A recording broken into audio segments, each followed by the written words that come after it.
अर्जुन ने अपने आप को श्री कृष्ण को समर्पित कर दिया था। अर्जुन होता हुआ भी नहीं था, इसलिए कि उसने जो कुछ किया अर्जुन के रूप में नहीं, श्री कृष्ण के सेवक के रूप में किया। सेवक की चिंता स्वामी की चिंता बन जाती है। अर्जुन का युद्ध अपने ही पुत्र बब्रुवाहन के साथ हो गया, जिसने अर्जुन का सिर धड़ से अलग कर दिया।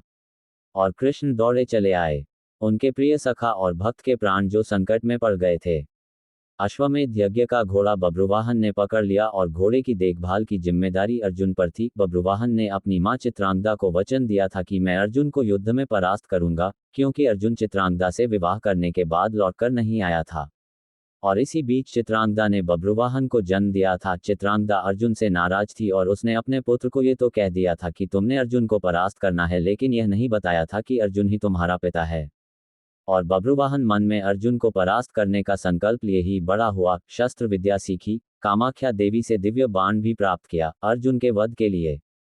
और अब बब्रुवाहन ने अश्वमेध के अश्व को पकड़ लिया तो अर्जुन से युद्ध स्वयंभावी हो गया। भीम को बब्रुवाहन ने मूर्छित कर दिया और फिर अर्जुन और बब्रुवाहन का भीषण संग्राम हुआ। अर्जुन को परास्त कर पाना जब असंभव लगा तो बब्रुवाहन ने कामाख्या देवी से प्राप्त हुए दिव्य बाण का उपयोग कर अर्जुन का सिर धड़ से अलग कर दिया।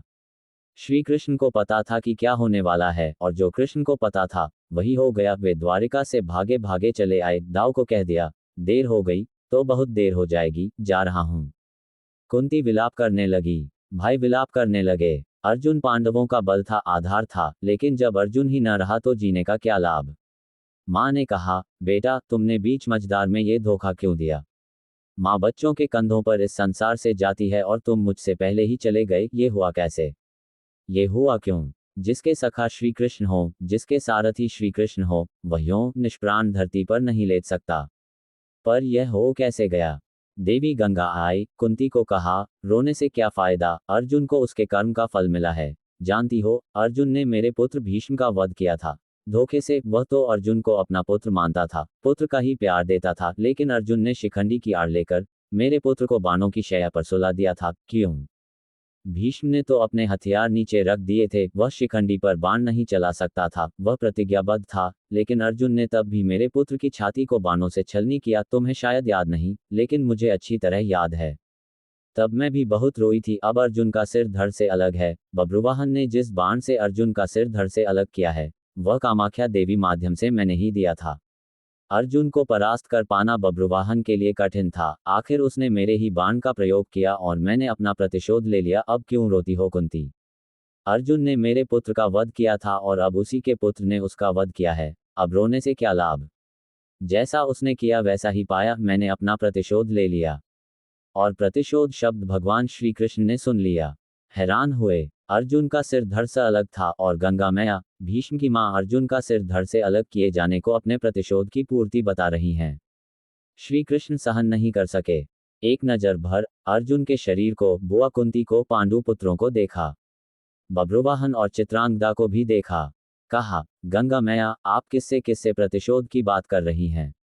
बुआ कुंती से, अर्जुन से, या फिर एक मां से। मां कभी मां से प्रतिशोध नहीं ले सकती। मां का हृदय एक समान होता है, अर्जुन की मां का हो या भीष्म की मां का। आपने किस मां प्रतिशोध लिया है। गंगा ने कहा, वासुदेव।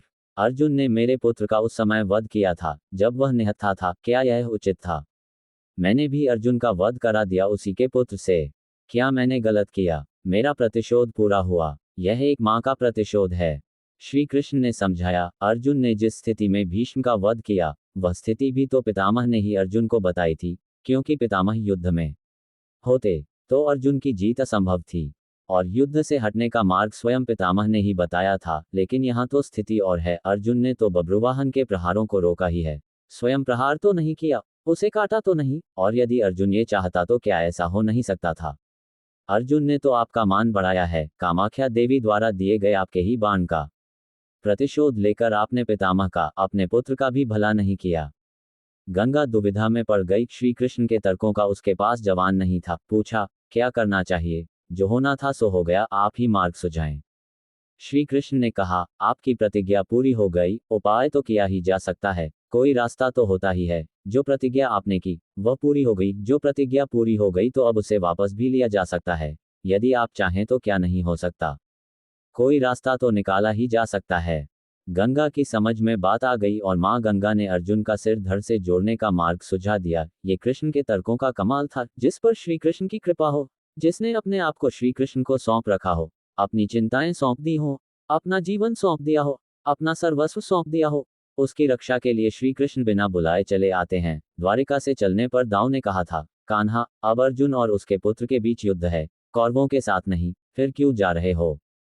तो कृष्ण ने कहा था, दाऊ, अर्जुन को पता नहीं कि वह जिससे युद्ध कर रहा है वह उसका पुत्र है, इसलिए अनर्थ हो जाएगा और मैं अर्जुन को अकेला नहीं छोड़ सकता। भगवान और भक्त का नाता ही ऐसा है, दोनों में दूरी नहीं होती और जब भक्त के प्राण संकट में हो तो भगवान चुप नहीं बैठ सकते। अर्जुन का सारा भाव हो और कृष्ण दूर रहें, ये हो ही नहीं सकता। याद रखें, जिसे श्री कृष्ण मारना चाहें कोई बचा नहीं सकता और जिसे वह बचाना चाहें उसे कोई मार नहीं सकता। अर्जुन और श्री कृष्ण हैं ही एक। नर और नारायण।